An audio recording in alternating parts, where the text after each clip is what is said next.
Video kali ini akan membahas mengenai pengantar dalam penganggaran program kesehatan masyarakat. Jadi dalam mata kuliah perencanaan dan evaluasi program, kita tahu bahwa outputnya kita akan dapat menyusun sebuah rencana program, berikut juga anggaran yang dibutuhkan untuk mengerjakan program tersebut.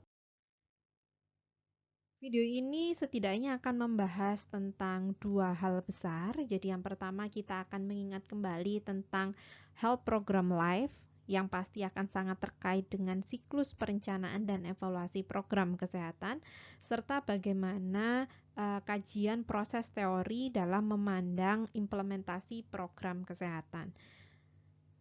Selanjutnya kita akan membahas tentang anggaran. Jadi khusus untuk konsep anggaran kita akan juga mengingat apa kegunaan kontributor begitu ya kesuksesan dari implementasi program. Terminologi yang sering muncul saat kita melakukan penganggaran program, kemudian fungsi penganggaran dalam perencanaan dan evaluasi program, serta masalah yang sering muncul dalam penganggaran program kesehatan. Ini adalah bahasan kita yang pertama tentang Health Program Life. Jadi, kalau kita berbicara tentang Health Program Life, berarti kita harus ingat tentang siklus perencanaan dan evaluasi program.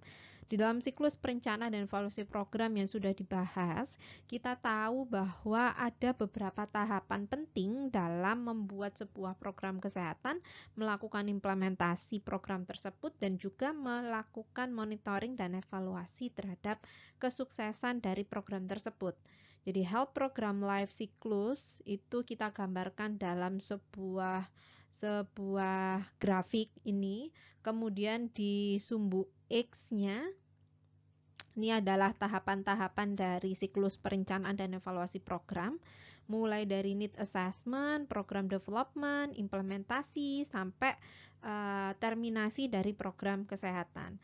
Di sumbu Y kita bisa lihat adalah amount of effort yang artinya upaya atau usaha yang dikeluarkan oleh seorang pemegang program atau perencana program atau implementator program begitu. Jadi kita melihat mencoba mencari tahu kira-kira upayanya itu usaha yang dikeluarkan itu lebih banyak pada tahapan perencanaan dan evaluasi program yang mana. Dalam grafik ini kita tahu ternyata upaya yang paling besar itu lebih pada saat kita melakukan implementasi program. Jadi siklus programnya yang paling lama. Jadi kan kita merencanakannya untuk biasanya adalah untuk satu periode waktu tertentu, biasanya tahunan gitu ya. Jadi siklus program untuk program implementasi itu biasanya yang paling lama dan paling menguras tenaga. Kemudian implementasi program ini pasti akan membutuhkan sumber daya yang cukup. Kemudian memastikan bahwa sumber daya tersebut dapat digunakan dengan tepat. Jadi kalau kita lihat dalam siklus ini, dalam grafik ini, kalau kemarin kita merasa bahwa need assessment itu sangat berat sekali, ternyata yang paling berat justru pada program implementasinya begitu. Jadi nanti saat Anda merencanakan sebuah program, mohon diingat bahwa jangan upaya itu usaha atau tenaga kita itu habis hanya pada tahap need assessment saja. Yang penting adalah pada saat program implementasi itu kita juga masih punya tenaga untuk mengerjakannya gitu. Jangan karena udah terlalu stuck dengan need assessment, program development, kita upayakan semuanya, kemudian saat program implementasi kita sudah mengerjakannya biasa aja gitu ya, nggak maksimal. Jadi di situ justru harus yang diperbaikin juga. Nah, selanjutnya kita akan bahas tentang perspektif menggunakan proses teori. Jadi di dalam perencanaan program sampai ke terminasi program itu kalau kita ngomongin tentang penganggaran itu lebih pada saat kita memastikan perencanaan dan implementasi programnya. Jadi di dalam proses teori kita akan bisa membedakan organizational plan inputs, kemudian juga service utilization plan inputs-nya. Jadi ngomongin proses teori berarti dalam merencanakan program itu kita juga akan mengorganisasikan rencana organisasinya. Artinya di situ ngomongin tentang bagaimana menyusun sumber daya yang dibutuhkan, informasi, keuangan, itu semuanya ngomongin tentang bagaimana melakukan atau menata rencana organisasinya. Tapi kalau kita ngomongin tentang nanti partisipannya atau peserta programnya akan mengalami apa aja, bagaimana mereka bisa memanfaatkan pelayanan tadi, program tersebut, gimana nanti intervensinya harus saya lakukan, bagaimana sebaiknya saya memastikan bahwa semua orang akan paham dengan atau tahu dan mau untuk mengikuti program saya, itu lebih ke service utilization plan input. Jadi dalam proses teori yang kita pikirkan tidak hanya memastikan sumber daya untuk mengerjakan ada, tapi kita juga harus memastikan bagaimana agar bisa meningkatkan utilisasi masyarakat terhadap sebuah program. Jadi dalam proses teori kita akan membedakan antara dua tersebut, kemudian untuk masing-masing input tadi, untuk masing-masing perencanaan yang kita buat, kita juga harus memastikan bahwa apa sih inputnya dan apa sebenarnya output atau hasil yang harusnya kita punya setelah kita melakukan perencanaan untuk organisasi maupun juga perencanaan untuk utilisasi pelayanannya. Jika dilihat dalam diagram ini, kita tahu bahwa budget atau anggaran itu merupakan output dari organizational plan inputs. Jadi, kalau kita melakukan perencanaan atau penganggaran tadi, penganggaran perencanaan keuangan atau penganggaran tadi, itu pasti kaitannya dengan organizational plan input, mulai dari human resources sampai ke time resources. Jadi, poin-poin tersebut akan kita upayakan untuk keluar nilai uangnya, gitu ya. Itu yang dimaksud dengan penganggaran. Jadi tidak terkait dengan gimana rencana kita melakukan survei utilization plan-nya. Jadi lebih pada menganggarkan atau menguangkan begitu rencana alokasi sumber daya yang sudah ditentukan dalam organizational plan inputs. Kalau kita ngomongin anggaran sendiri, berarti dengan penjelasan dari proses teori tadi, kita tahu bahwa anggaran itu adalah mekanisme untuk perencanaan dan alat untuk mengkomunikasikan dan memastikan prioritasnya. Nanti kita akan juga bahas yang dimaksud dengan memastikan prioritas itu apa, gitu ya. Jadi lebih pada merencanakan dari segi organisasi tentang pengalokasian sumber daya yang dibutuhkan untuk bisa capai output yang diharapkan dalam sebuah program. Anggaran juga merupakan proyeksi dari jumlah uang yang digunakan oleh pemegang program untuk menilai sebenarnya layak atau tidak dari segi finansial program ini akan dilakukan. Ini akan terkait dengan fungsi kedua dari penganggaran, yakni lebih ke alat untuk monitoring dan evaluasi. Nah, kalau kita ngomongin tentang penganggaran, maka format serta mekanisme penganggarannya akan sangat tergantung dari masing-masing organisasinya. Jika pemegang program kesehatan dalam sebuah puskesmas, maka dia akan menyesuaikan mekanisme penganggaran formatnya itu dengan apa aturan yang ada di dalam pemerintahan gitu ya, karena itu milik pemerintah, maka dia harus sesuai dengan mekanisme yang sudah ditentukan. Nanti lebih rinci tentang pembiayaan sektor publik mungkin akan lebih banyak dibahas dalam mata kuliah penganggaran. Nah, kalau misalnya kita ngomongin tentang NGO, ya sama juga mekanisme dan formatnya akan sesuai dengan apa yang diminta oleh NGO tersebut gitu ya. Jadi format dan mekanisme anggarannya akan sangat tergantung dari masing-masing organisasi yang melakukan perencanaan program kesehatan.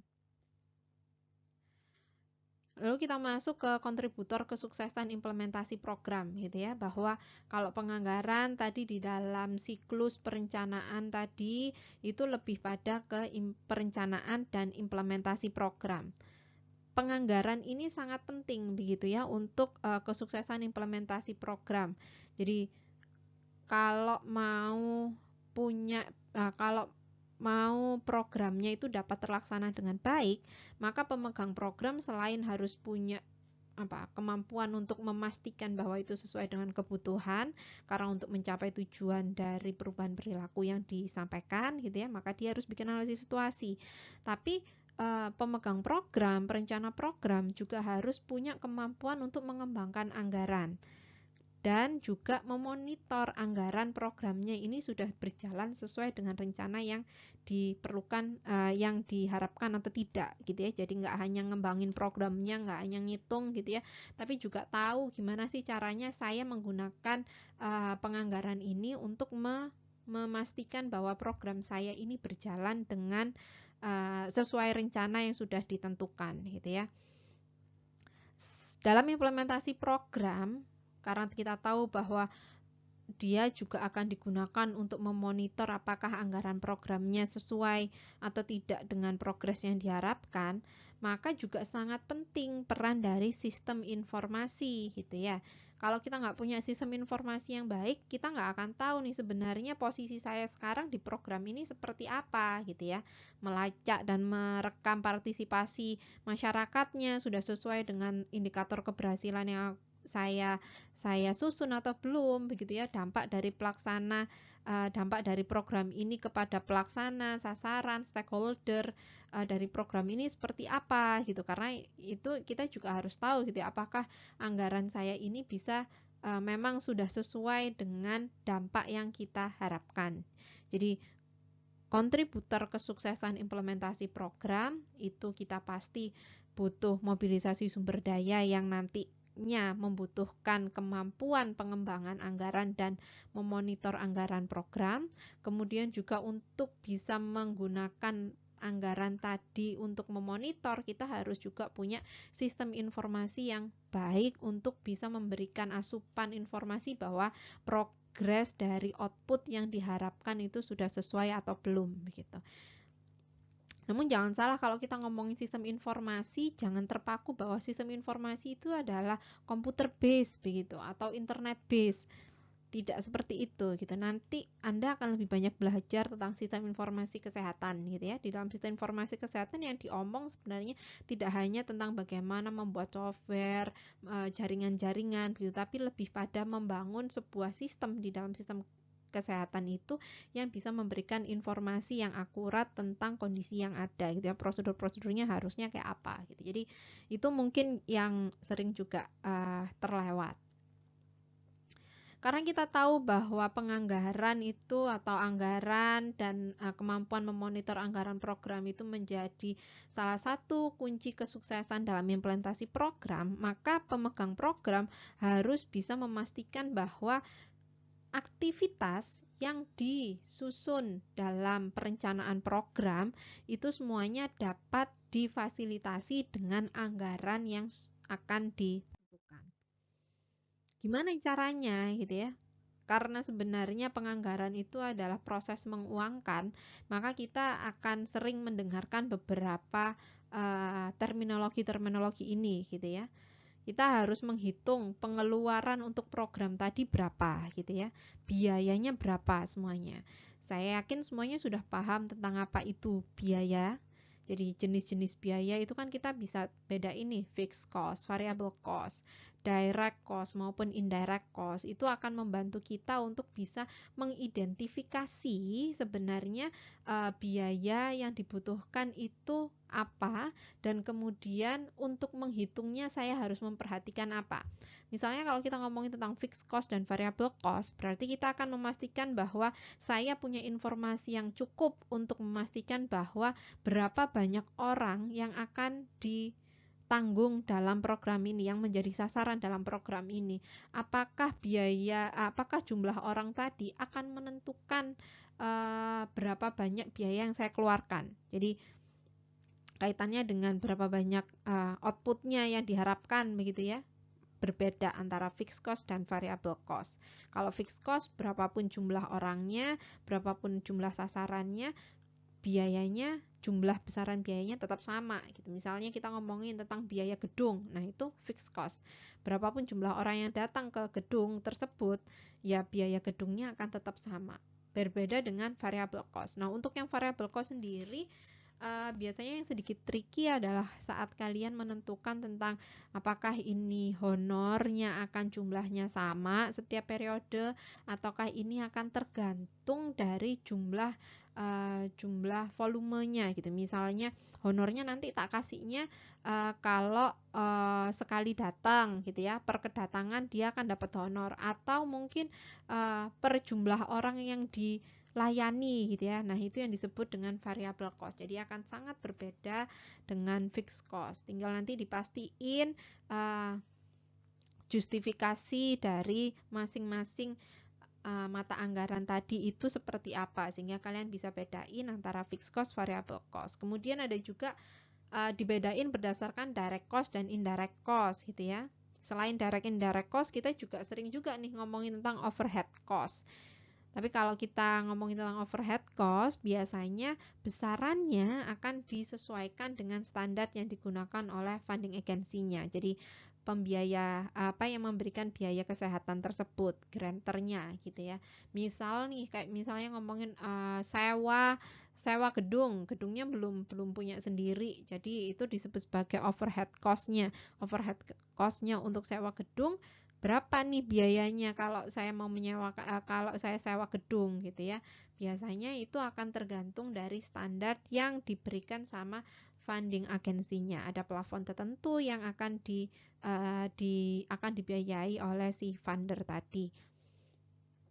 Kemudian kita ngomongin juga kalau di dalam penganggaran ada kaitannya dengan pemasukan. Jadi pemasukan biasanya uang atau sumber biaya untuk program tersebut dapatnya dari mana gitu. Ada yang dapat dari grant, berarti dikasih. Biaya dari peserta program, mungkin ada program kesehatan yang dia harus bayar, atau penggantian dari pihak ketiga, penggalangan dana, atau mungkin juga itu dana yang dikasih sama pemerintah gitu ya. Jadi pembiayaannya akan tergantung dari masing-masing jenis pemasukan tersebut. Kalau di dalam puskesmas, yang mereka dapatkan umumnya adalah alokasi dana pemerintah. Mereka puskesmas tidak pernah mendapatkan biaya dari peserta program. Jadi kalau ngomongin tentang UKM di puskesmas, pasti tidak ada biaya yang dikeluarkan oleh sasaran programnya, karena sifatnya adalah pelayanan kesehatan publik yang semuanya ditanggung oleh pemerintah. Jadi biaya program tidak dikeluarkan oleh peserta. Jadi puskesmas tidak mendapatkan pemasukan dari kepesertaan orang itu dalam sebuah program kesehatan. Karena biasanya pasti akan dibayari oleh alokasi dana pemerintah. Nah, alokasi dana pemerintah sendiri jenisnya juga macam-macam gitu ya. Ketentuan penggunaannya juga ada bermacam-macam. Selain itu, pemasukan itu juga bisa juga didapatkan dari in-kind donation. Jadi kalau in-kind donation itu lebih pada apakah uangnya itu didapetin dari jadi kayak misalnya gini, saya sebagai orang yang mau donasi, saya tidak memberikan uang kepada puskesmas atau kepada si pemegang program tadi. Yang saya bisa tawarkan adalah nanti saya akan membantu dari instruktur yang saya punya gitu ya. Jadi tak sumbang instrukturnya, kamu nggak usah gaji, nggak usah kasih honor, nggak usah kasih transport, nanti instruktur dari saya, misalnya kalau itu senam ibu hamil gitu ya, instruktur senam ibu hamilnya dari saya minta orang tadi untuk ke sana gitu ya, untuk kasih instruksi untuk dalam senam ibu hamil. Jadi tidak perlu mengganti biayanya, tidak perlu memberikan honor kepada instruktur yang saya sumbang gitu. Itu yang disebut dengan in-kind donation. Bentuknya bisa macam-macam in-kind donation, tergantung donasinya dari siapa gitu ya. Nah, itu juga termasuk sebagai pemasukan juga. Kemudian ada ngomongin tentang opportunity cost. Kalau opportunity cost itu lebih pada dari kacamata si peserta program. Ini juga penting gitu. Walaupun ini biasanya susah dihitung sama si pemegang program dalam anggaran. Biasanya nggak pernah dihitung. Jadi opportunity cost ini biaya yang keluar karena si peserta program atau sasaran program itu kehilangan kesempatan untuk mendapatkan income yang atau pendapatan yang selama ini mereka dapetin gitu ya. Misalnya pemegang programnya bikin kegiatannya di hari Senin. Waktunya orang kerja dia bikin program. Nah, karena harus mendatangi kegiatan tersebut, program tersebut, si peserta program yang harusnya dia bekerja dan dia dapat uang, dia nggak bisa dapat uang gitu. Itu yang disebut sebagai opportunity cost. Biasanya nggak pernah dihitung dalam penganggaran, tapi sebagai pemegang program kita harus aware, harus sadar bahwa orang mungkin akan punya pengorbanan ini. Kalau dia punya pengorbanan terhadap opportunity cost dan menilai bahwa nggak worth it kok datang ke program kesehatan karena opportunity costku lebih tinggi gitu ya, lebih saya akan kehilangan lebih banyak pemasukan gitu, itu dapat menyebabkan si sasaran program tidak berkenan atau untuk mengikuti program kita gitu. Jadi biasanya nggak pernah dihitung dalam penganggaran, tapi kita sebagai perencana program kita harus aware agar untuk memastikan gitu ya bahwa peserta atau sasaran program itu dapat mengikuti program yang sudah kita rencanakan. Itu untuk opportunity cost. Kemudian mungkin ada istilah juga discounting. Mungkin ini teman-teman sudah belajar di ekonomi kesehatan. Jadi kalau discounting itu lebih pada dari nilai uangnya yang kaitannya dengan sekarang, current, dengan yang di masa depan gitu ya. Biasanya ini untuk digunakan kalau di evaluasi program itu untuk mengukur dampak kesehatannya gitu. Misalnya nih kita sekarang imunisasi, biayanya sekarang 100 juta. Total cost-nya segitu gitu ya. Tapi kita nggak tahu nih nanti ke depannya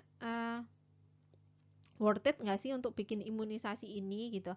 Ada berapa banyak orang yang bisa diselamatin di masa depan gitu ya. Jadi untuk bisa menguangkan itu kita harus pakai discounting karena kita membandingkan yang total uangnya saat ini, nilai uang saat ini, dan kita akan membandingkan dengan nilai uang yang didapatkan dari outcome itu di masa depan. Kan kalau imunisasi nggak mungkin nih bisa dihitung dalam sehari, 2 hari, seminggu, sebulan gitu ya.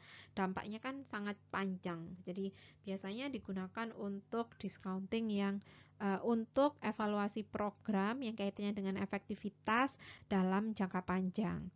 Tapi di dalam penganggaran program sendiri ini masih jarang dipakai karena biasanya kan puskesmas pakainya itu cuman untuk menganggarkan program di tahun depan begitu ya, tahun depannya gitu ya.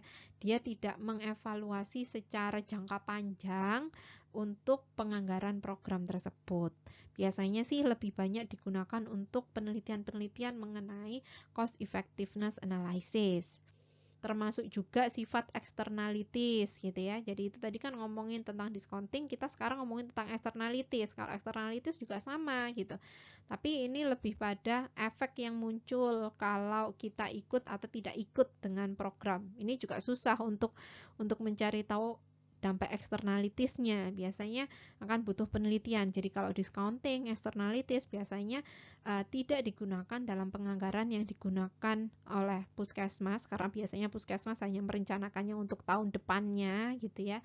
Jadi discounting externalities biasanya digunakan dalam kajian-kajian evaluasi program kesehatan dalam sebuah studi ilmiah. Itu mungkin terminologi dalam penganggaran yang nanti mungkin akan teman-teman sering dengar saat melakukan penganggaran. Yang paling penting tadi ya, fixed cost, variable cost, direct cost dan indirect cost, kemudian opportunity cost gitu, itu yang perlu diperhatikan.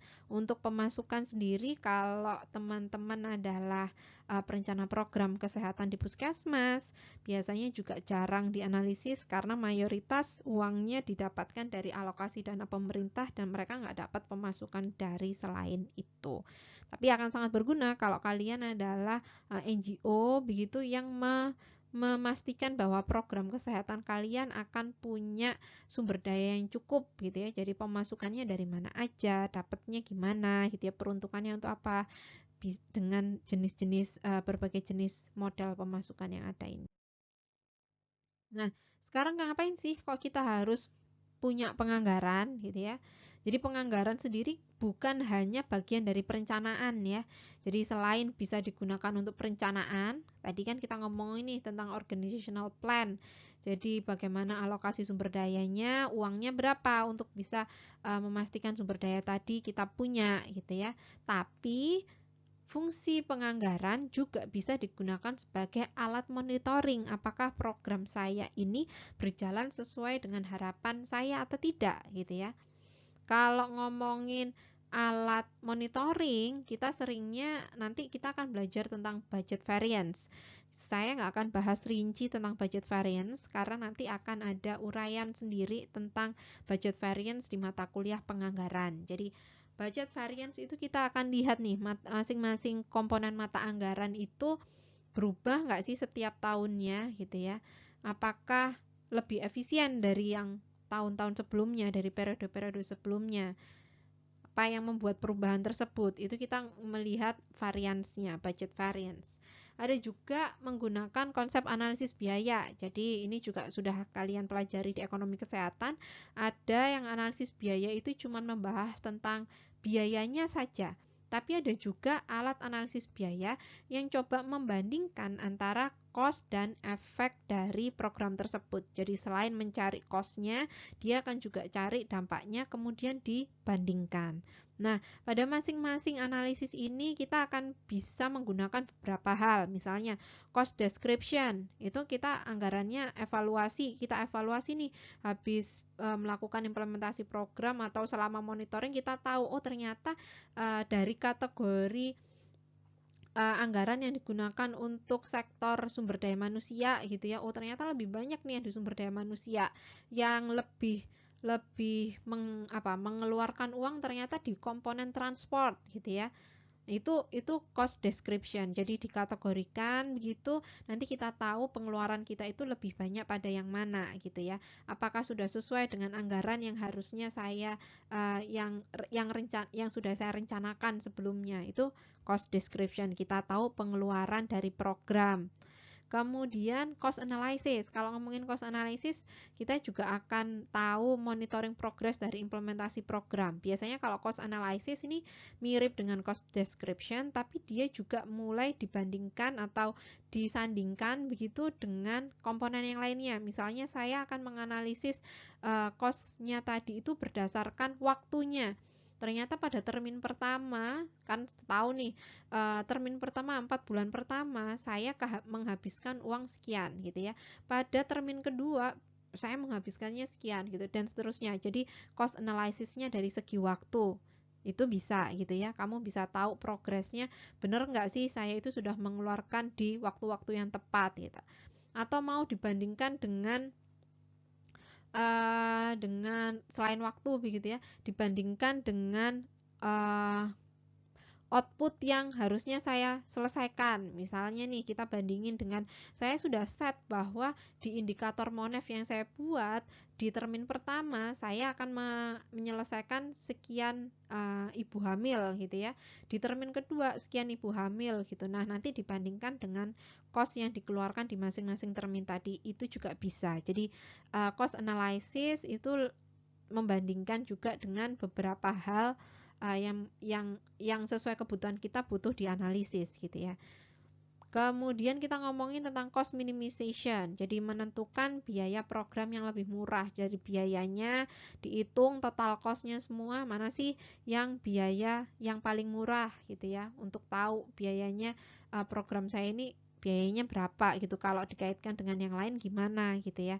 Tapi ini biasanya jarang sekali dipakai di dalam program kesehatan karena tujuan dari program kesehatan kan kita nggak mencari yang paling murah tapi kita mencari yang paling efektif untuk bisa mencapai output yang diharapkan. Jadi lebih ke cost effect analysis biasanya yang kita gunakan. Kalau ngomongin tentang murah atau enggaknya selalu dibandingkan dengan efek yang diharapkan dari sebuah program. Jadi cost effect analysis atau cost utility analysis. Dua ini juga kalian sudah pelajari di ekonomi kesehatan.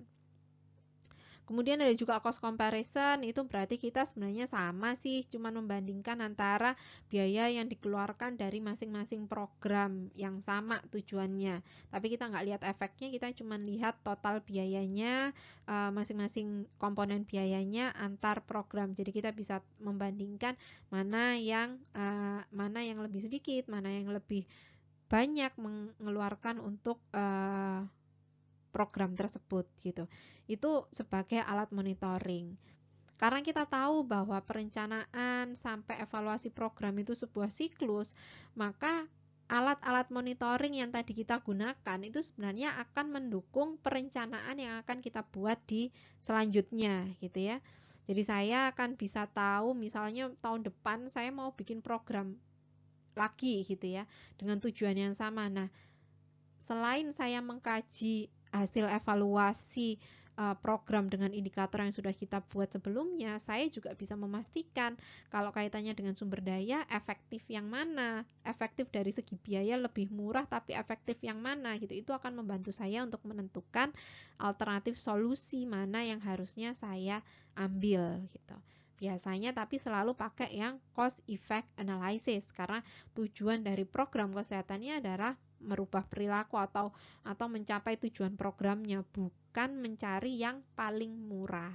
Tapi murah dan juga efektif itu yang akan dipilih. Jadi itu fungsi penganggaran. Jadi dalam perencanaan program, penganggaran akan digunakan sebagai bagian dari perencanaan.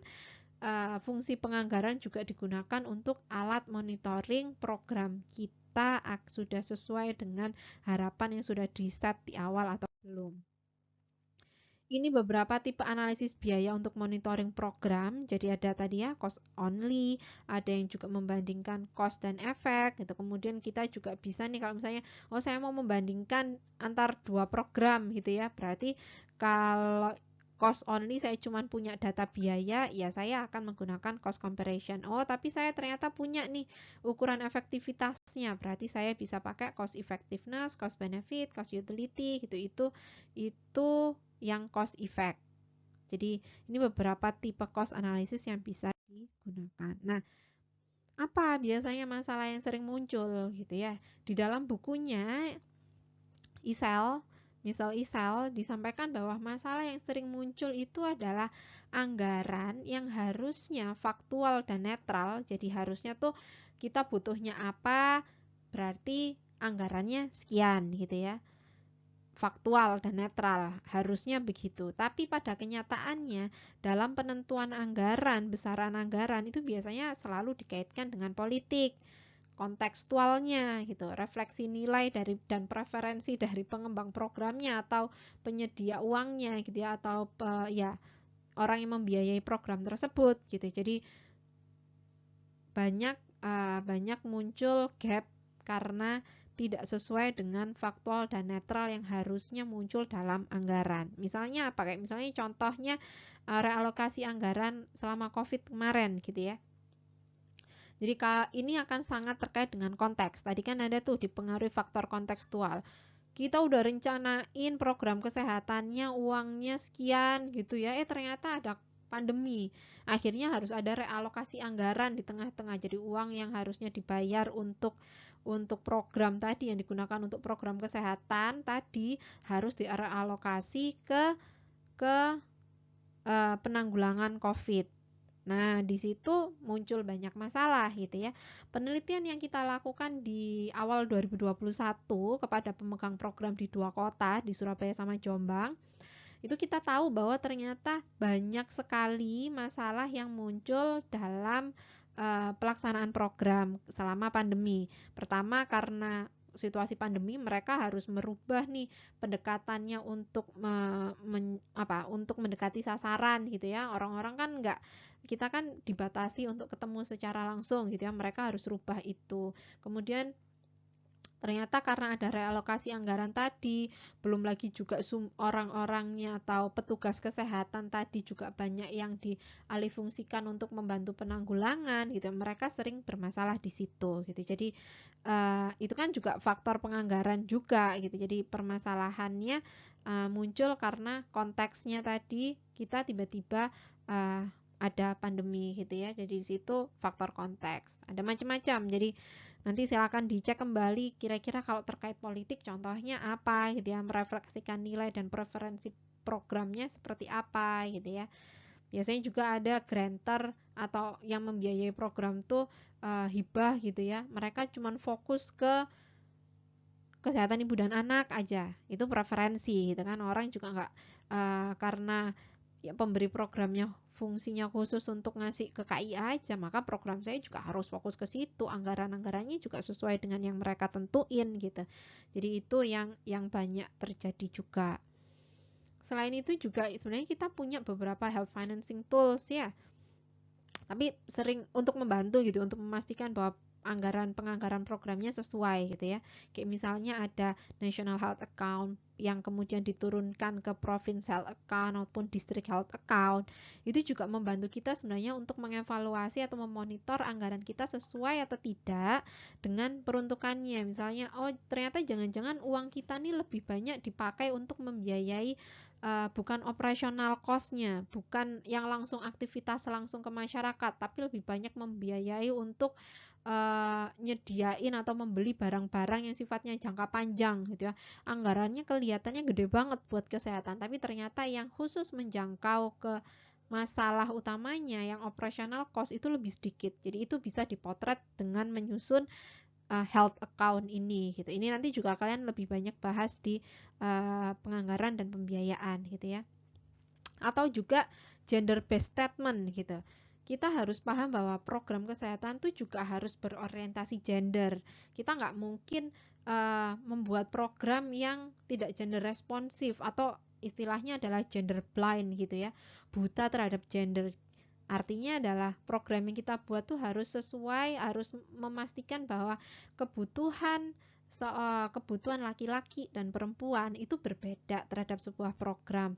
Akses mereka juga mungkin sangat berbeda gitu ya. Jadi untuk bisa memastikan orang tadi memanfaatkan program, kita harus memastikan kebutuhan-kebutuhan mereka tadi terangkum dalam program kita, difasilitasi dalam program kita gitu ya. Misalnya nih, ngomongin kita mau bikin pelatihan untuk PMT gitu ya, gimana pengolahan PMT yang baik. Kita ngundangnya di pagi hari. Yang datang pasti biasanya kan pengasuhnya ataupun ibunya gitu ya. Nah, kalau kita mengundang orang-orang yang begitu, mereka kan pasti akan bawa babynya gitu ya, anaknya dibawa karena nggak mungkin ada pengasuhnya di rumah gitu.